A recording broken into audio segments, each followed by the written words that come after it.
Ryan Reynolds here for, I guess, my 100th Mint commercial. No, don't. No. I mean, honestly, when I started this, I thought I only have to do like 4 of these. I mean, it's unlimited premium wireless for $15 a month. How are there still people paying 2 or 3 times that much?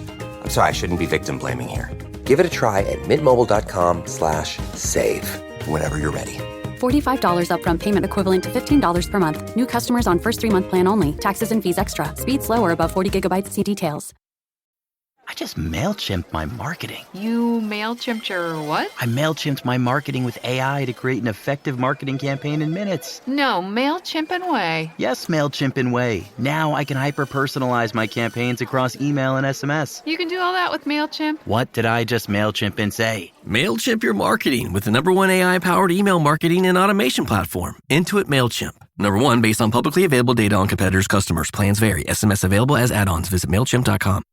The Dental Download podcast is your source for insight from conversations with fellow dentists, specialists, and leaders in the industry. With new episodes every Monday morning, I'm your host, Dr. Haley.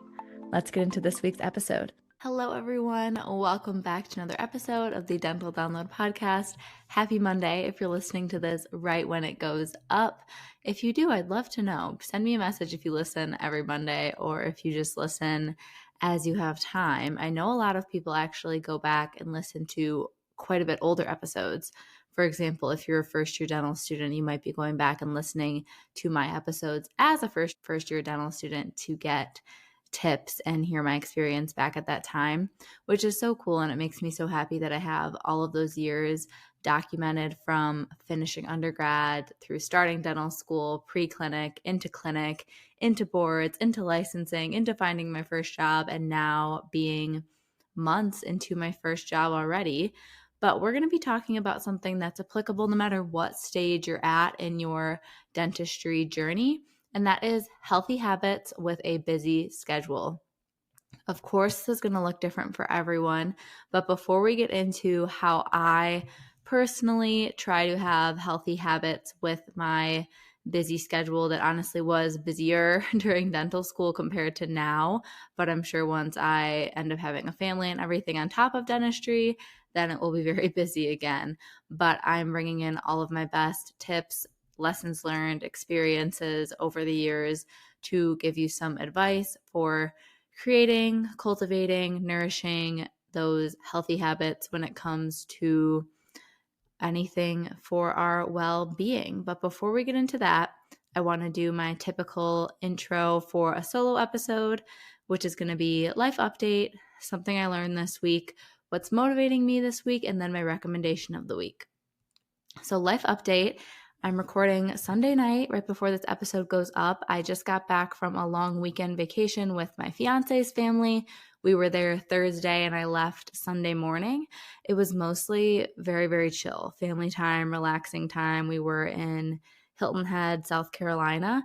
We did a little bit of golf and a lot of exploring, but mostly just very chill family time, which was nice. And it was my first and the only vacation day off that I was taking in 2024 as a dentist. So I started in June, and then for those 6 months that I was working, I only needed this one day off, which was Thursday this past week. And it's interesting, and this is what I wanted to talk about a little bit, is that I have this twinge of guilty feeling because I know which days I'm taking off in 2025, and I know that I'm already taking off 1 day in January, 2 days in February, maybe one at the end of March, and then a couple others sprinkled throughout the year, and then I'll be taking 2 weeks off for my honeymoon. But all of these are kind of once in a lifetime type experiences for myself, and then the other ones are for bachelorette trips for my sister and other very close friends. And family trips are just different, important life milestones. Maybe not once in a lifetime because there's multiple bachelorettes, but this specific person in my life is only getting married the one time.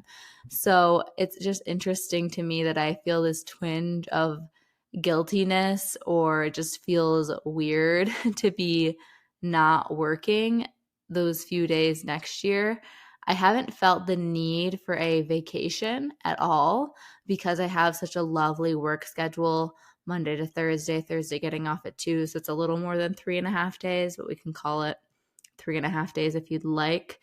And with obviously having things to do on the weekends and whatnot, I don't always feel the most well rested going into the next week. But a lot of the times I do, because we're not traveling every single weekend. But if I am, then obviously I'm a little bit more tired going into the next work week. But as long as I have a day or day and a half where we're not really having any obligations or any social plans, I'm able to really reset before the next week. So that's what I love about my work schedule. So when it comes to time that I end up needing to take days off of work, it just feels silly because I already have Friday, Saturday, Sunday off every single week. So in my mind, it's like, why can't I just make these trips work within those parameters? But if I'm planning a trip with Justin, for example, we would. But when it's trips planned by other people for their life events and I want to participate, sometimes I have to take days off of work. So it's just weird to feel guilty about it, even though in the grand scheme of the year, it's still the same amount of days that most corporate people would get off of work, but it just doesn't feel right because I already have a shorter work week than most corporate people. And to be honest, the other element is that in private offices, you're typically not going to get any PTO. So if you don't work, you don't get paid. So I know that by going on these trips or doing these things, when I'm spending money doing it, but I'm also losing out on income potential. So it's really an interesting thing to work with in your head that I haven't obviously dealt with before this, since I'm just starting my career. But I knew it would come to be in play because I knew that when you don't work, you don't make money as a dentist, especially as a practice owner, but even in my case as an associate. So it's interesting to try to work towards not ever having money be a stress in your life. But as a new grad, it's still something that I'm always kind of cognizant of, and it's just a very interesting thing. So I thought I would talk about it a little bit. But next is what I learned this week.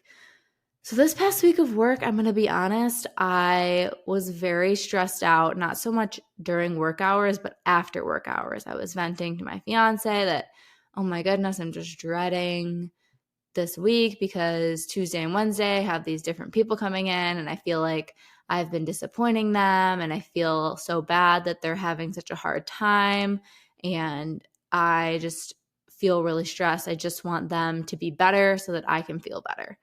And it's so multi-layered what I just said. But essentially, I had a few patients that have had post-op troubles, and it's easy and natural to really feel for these people when they're struggling with post-op pain or sensitivity or whatever the issue may be.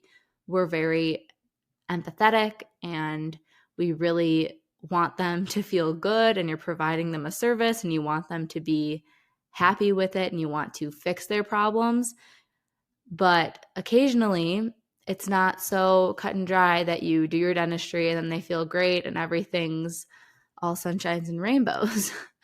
But when they come back, a small percent of people that feel worse after your treatment than before, it can really get to you. It can make you feel really down. It can make you doubt yourself.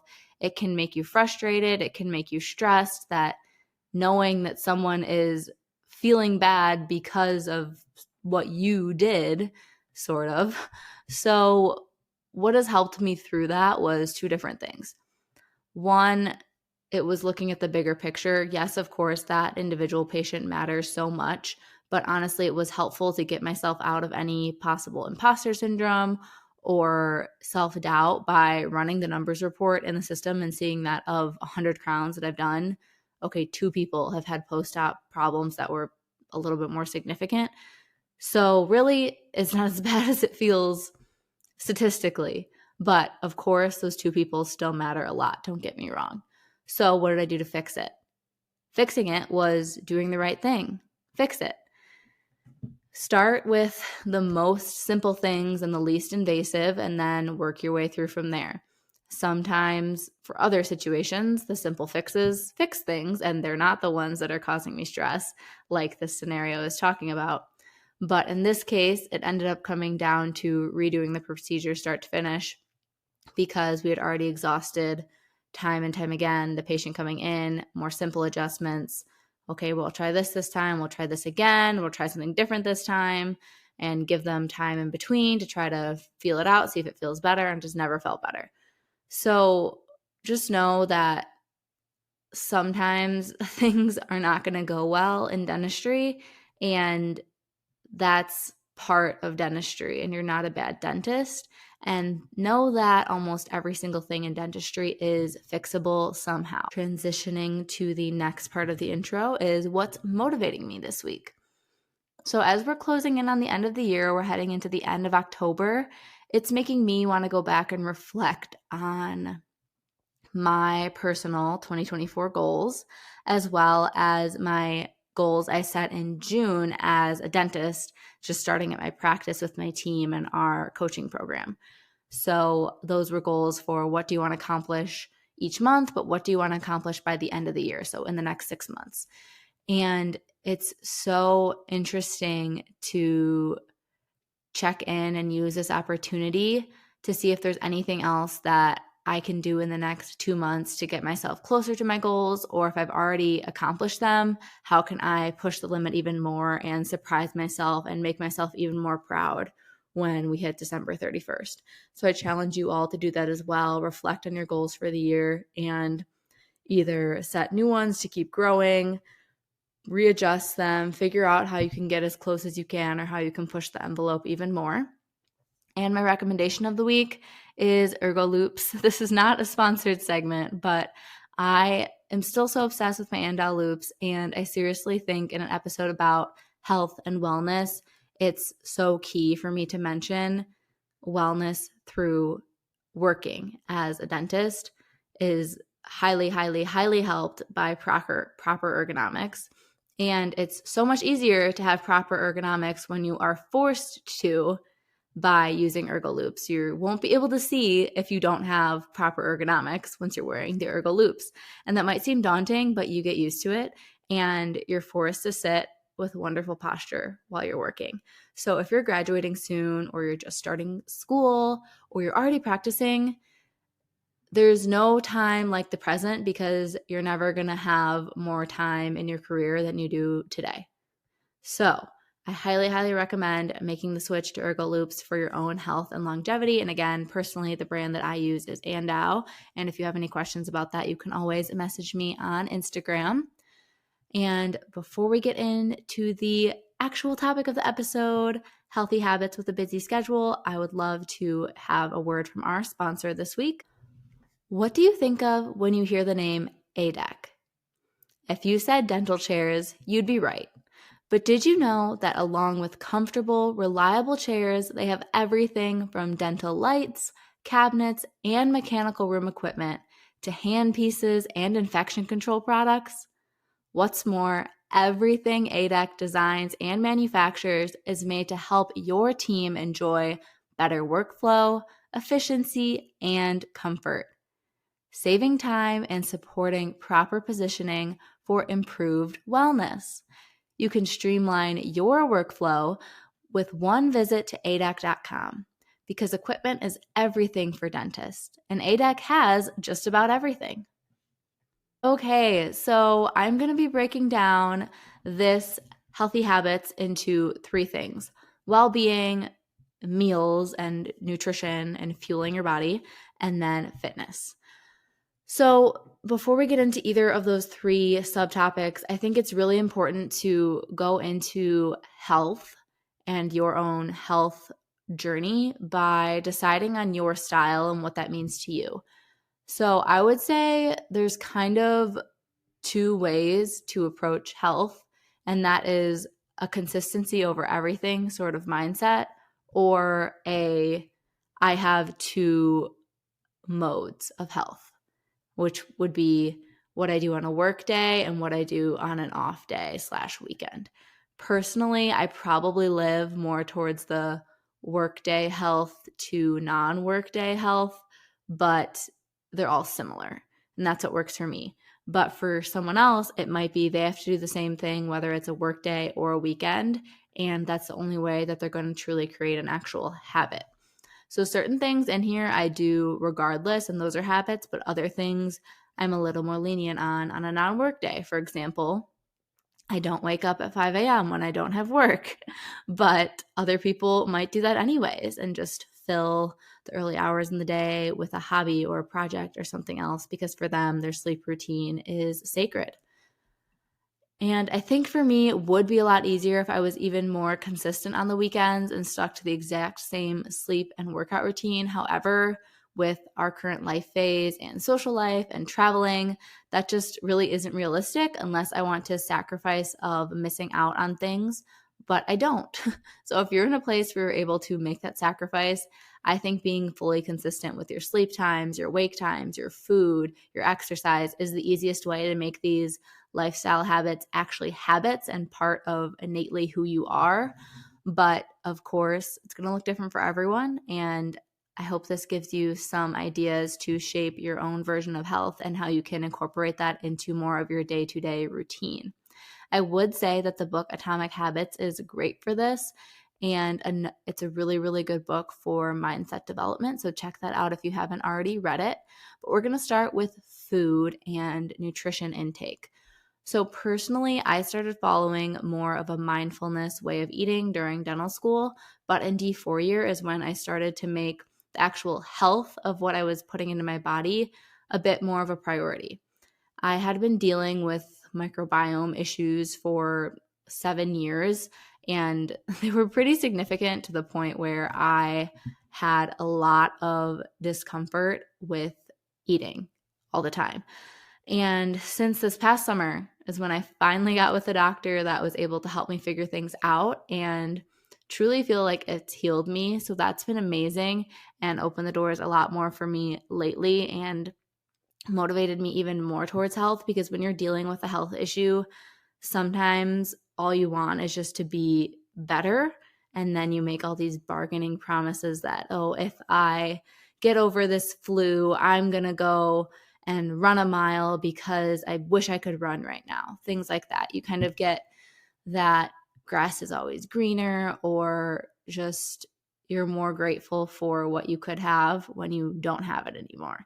And so once I was able to get my health back in that way of what I was eating, I took a lot more control of it. Before it was just kind of whatever and tried to not think about it, get it out of the way. And I was eating a lot of junk foods. 4th year, it was a lot better. I was eating a lot more whole foods, but it still was not necessarily the most nutritious as it could be. But now that I'm in a place where I feel like I've been a lot more healed and my body is in a better place, I'm that much more motivated to truly put the best things into it as often as I can. So I would say that planning is key. Cooking at home is almost always going to be healthier. And for me, if I'm going to be grabbing food out or eating out or grabbing lunch, I'm really not going to grab the most healthy thing. That's just how it is. I'm not going to go get the grain bowl or the leafy salad most of the time. So if you're going to be doing that, it's going to be probably a lot of what my dental school experience was like, where you feel like you're eating well, but you're neglecting to realize all the times that you're maybe not making the smartest decisions. So if you're able to plan ahead and have as much home cooked food as possible, I feel like that will make a big difference for you if you're not already doing that. And we personally use mostly recipes online or cookbooks, and honestly, most of the stuff we cook, I just kind of come up with in my head at this point, because all of dental school, I would say, was like learning to cook. I did HelloFresh for D1, D2, and a little bit of D3 year, and then I stopped. But I still have a lot of those recipe cards, and I would go back to use them. But I feel like through using HelloFresh, I really learned how to combine different flavor profiles and how to cook really well, that now I can just kind of pick like a certain type of cuisine that I want and whip something up that tastes really good. And I try to just make sure it has a good balance of proteins and carbohydrates and healthy fats and things like that. But if you're at a point where you don't know how to just kind of throw things together, or you don't like having to come up with things and want everything done for you, a meal delivery service could be really helpful. Or you can use cookbooks, or you can look up recipes online. And like I said, we use a few cookbooks, a few different blogs we'll go to for recipes. And then I still have those HelloFresh cards from when I used to pay for it in dental school. And those have like all of the recipes for the ones that we liked that we chose to save. And then I also use sourdough bloggers recipes for all of my sourdough. And you all know that I'm obsessed with making sourdough. It's so fun, but it's also really clean and simple and good for your gut microbiome. The other thing that makes a big difference for me is actually, again, in that planning stage of grocery shopping. So I personally do pickup, or if you're in a big city, you can even do grocery delivery, but I live in a drivable area. So I do grocery pickup. And for me, I find that Target is where I find the best prices with their store brand items. And I think they're fair quality, but definitely Aldi or Whole Foods or Trader Joe's are going to be even more clean ingredients, and I would recommend checking those out. But for me, they're a little bit more further away.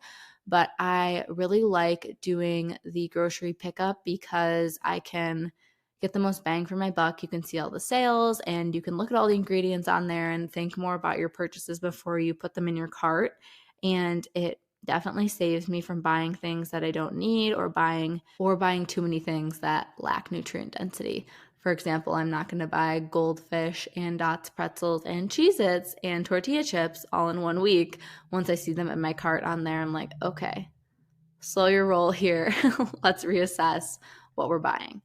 And I'm obviously no dietitian, so please consult one if you're really making significant changes or you feel like you want true nutrition advice. But what I try to focus on without actually tracking calories or my macros is more awareness and mindfulness again in what I'm eating when it comes to nutrient variation, the colors on your plates, and macros, so your proteins, carbs, and fats. For protein, things that have helped me is I just decided middle of my 4th year of dental school that I, again, wanted to make more healthy changes as I was getting towards the end of school and going to be starting my career. So I really worked to make it a priority to eat more protein. I'm still probably not even close to what I should be having, but it's way, way better than it was the other 20 plus years of my life up until that point and up until now. All 3 meals a day that I have a protein source, and I'm working to have more protein with my snacks. And I try to get things as local and farm fresh as I can when possible. That way I know that the animal itself was eating a more nutritious diet, therefore the protein is even more nutrient dense and healthy. But of course, that's not accessible for everyone, but that's something I think about. So shopping local farms is affordable here because I'm lucky to live in a farming area. But if I need a specific thing that's not in season or available, I'll of course just go to a grocery store like probably most of you are doing. And I would say, as something to look forward to or something you might be experiencing if you're already a working person, working dentist, I feel fortunate now that I'm out of school to be able to have extra income to put towards higher quality foods. I'm not necessarily balling out all the time, but for example, if I can't get local farm fresh eggs, I'll pay for the more expensive pasture-raised eggs at the store. So things like that really do add up with just trying to make sure you're getting more protein in. And then when you have the accessibility and opportunity to do so, you can even look at where your protein sources are coming from and how healthy those are compared to other options. This episode is brought to you by United Airlines. When you want to make the most of your vacation, book with United.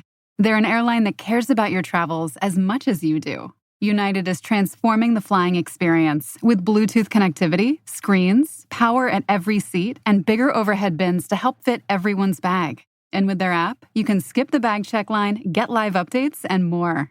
Change the way you fly. Book your next trip today at united.com. At Enterprise, we know you're constantly on the move. Getting this? Thanks, Mom. Fixing that. You reach a destination, and then it's on to the next. And when life is moving at the speed of, well, life, Enterprise is right there with you, around the corner and around the globe. We'll keep you moving forward. Enterprise, for lives in drive. And kind of following up on that, just general advice for people on a budget is seeing what's in season and trying to plan meals around that, because it will be a lot more affordable if you look at things that are going to be sold in season and they're going to be more fresh and more enjoyable for you to eat anyways.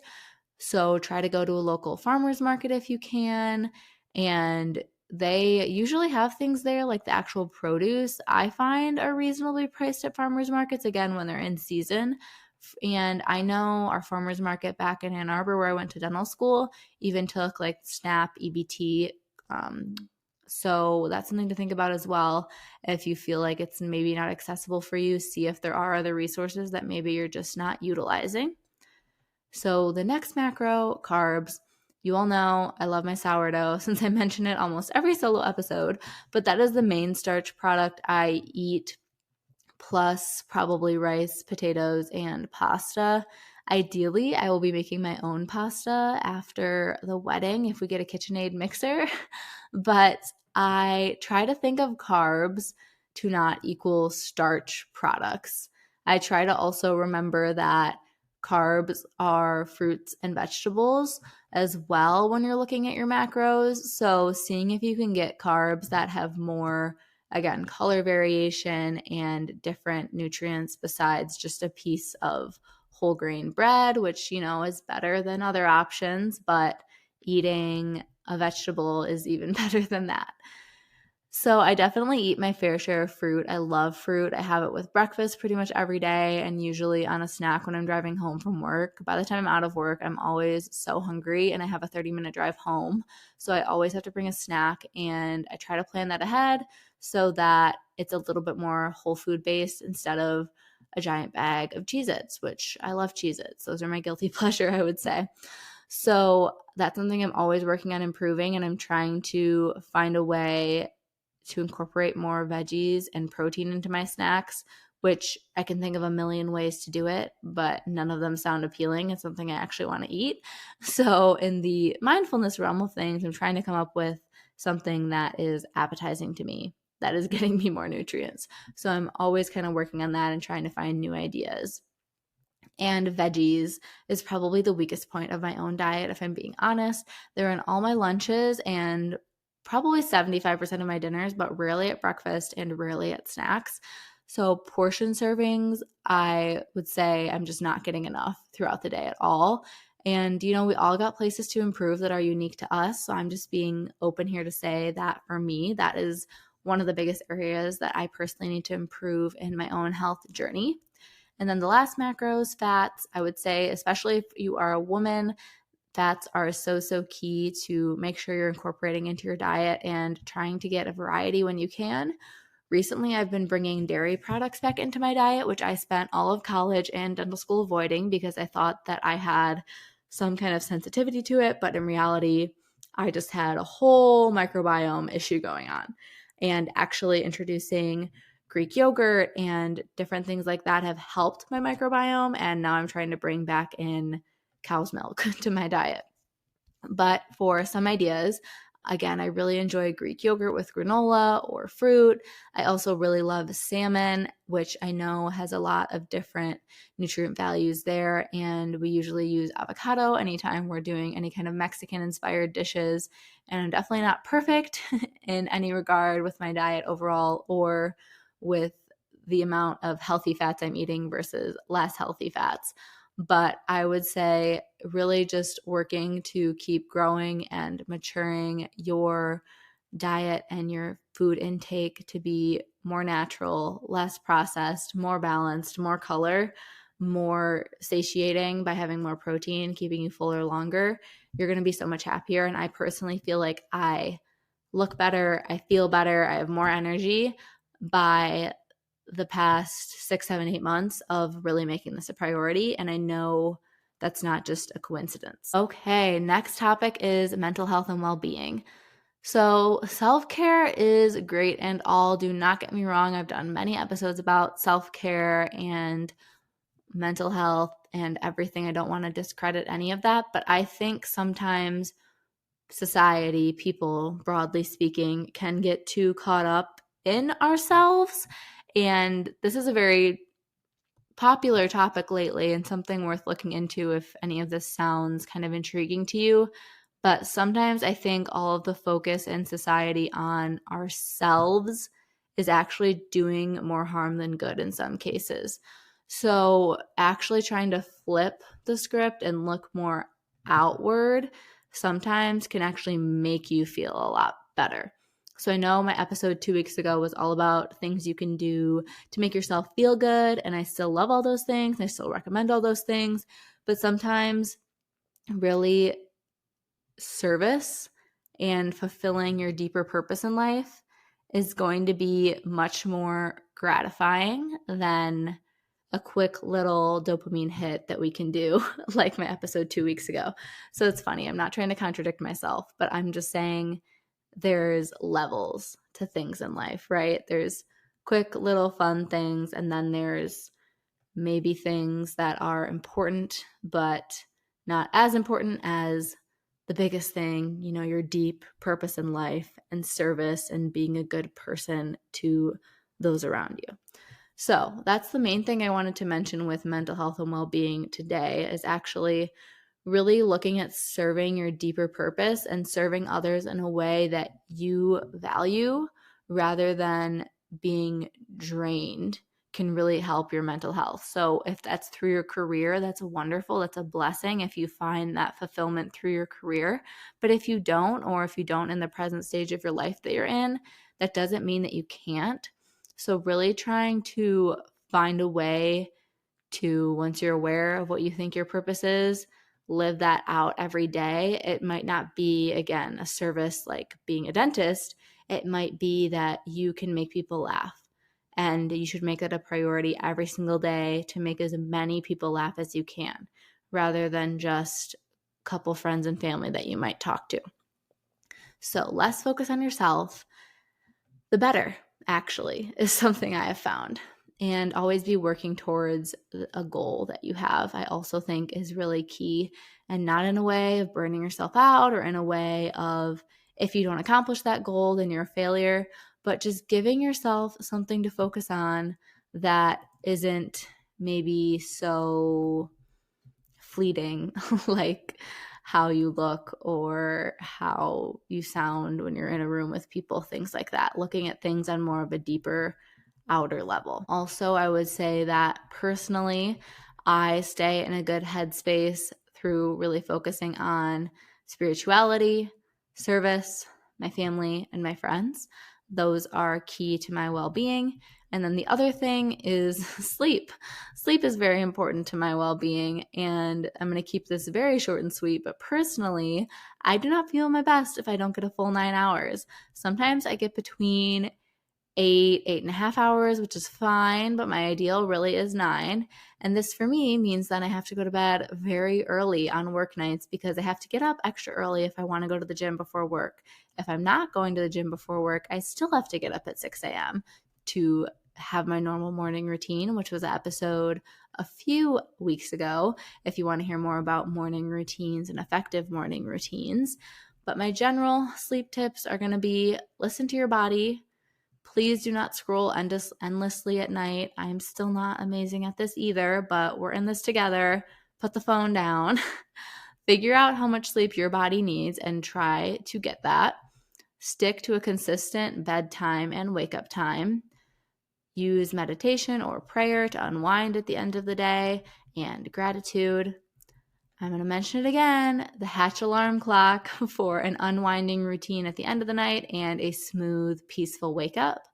And having a morning routine to look forward to is going to make it so much easier to wake up in the morning when you hear your alarm, but you know that you love this breakfast you make, or you're excited to get your workout done today, or you are excited for how good that coffee is going to taste in your cute seasonal mug, like whatever it may be.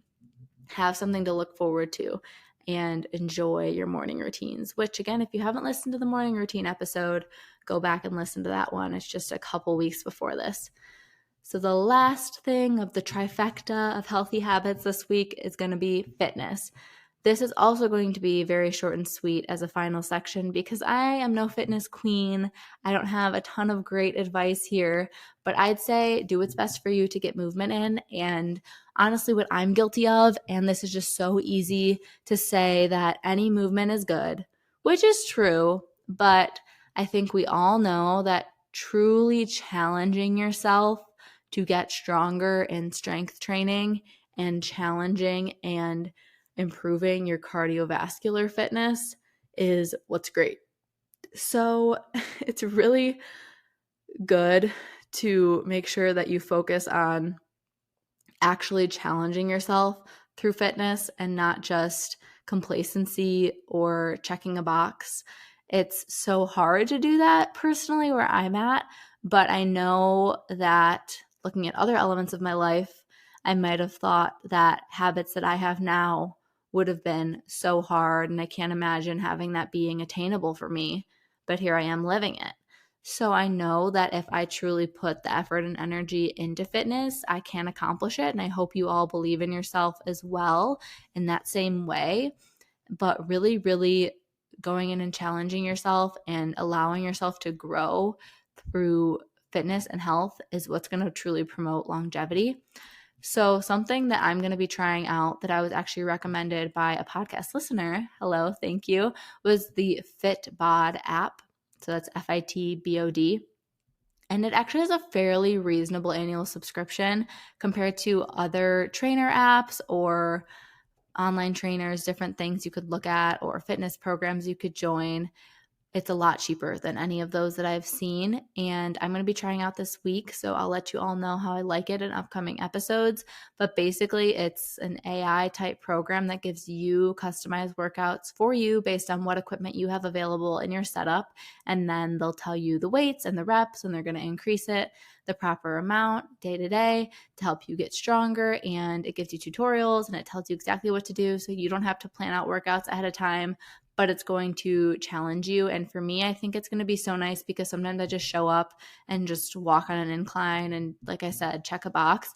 And it's not to say that was nothing and it's insignificant, but it's good and not great. And I strive to be great, you know? So I really would like to push myself more in that regard.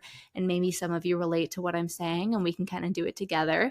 So in the upcoming weeks, I will definitely check in solo episodes to let you all know how that is going. We can kind of hold each other accountable. And that's the last thing I'm going to mention for fitness is that back when I was an undergrad and back in dental school, it was so helpful to go to workout classes or go to the gym with friends because it made it more enjoyable. It made it kind of a social activity and it really helped with accountability. But now that I'm graduated and on my own in more of a rural area, it's just me and my little local gym. I do still feel very blessed with the resources that we have here and my support system, even though they aren't physically here anymore to help hold me accountable.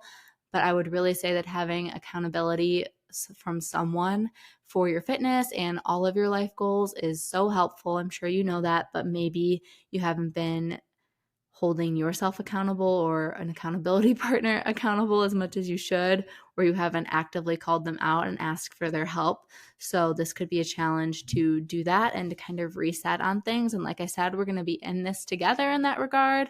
But that's everything I have for this week's episode. I hope you all enjoyed and I hope you're feeling motivated going into the last little bit of the year here. 2 months left. We can do it. Reach those goals. I'm right here with you and I will talk to you next Monday.